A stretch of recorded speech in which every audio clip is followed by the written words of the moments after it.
Kung mangitag lain atong bana, di ato na lang ihatag ang saon man.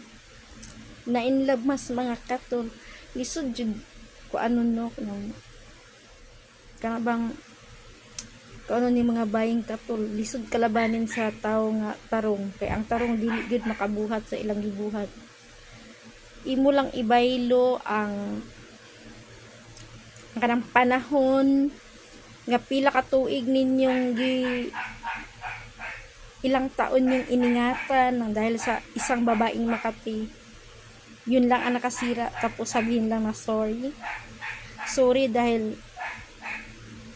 na ano lang ako nadala sa alam mo na, siguro masarap yung babae, masarap kasi maraming nakatikim sa kanya. Alam mo, mahirap sa isang babaeng para kang suka, di ba? Suka na sausawan ka lang ng bayan, wala kang maipagmamalaki sa mundo, nakakahiya ka.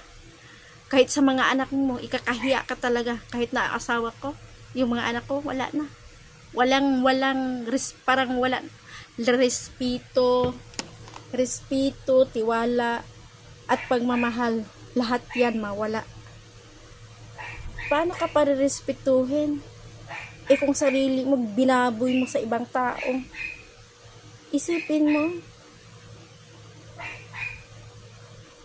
ang para sa akin, hindi mo ipinagdamot sa iba, pero yung akin, sa'yo lang. Ano kahilo? Edi, doon ka na. Masaya na kayo. Shoutout nga pala sa babaeng Makati na nagpatira sa asawa ko. Congrats, nanalo ka na. Pwede ka nang maimpyerno forever. Hahaha.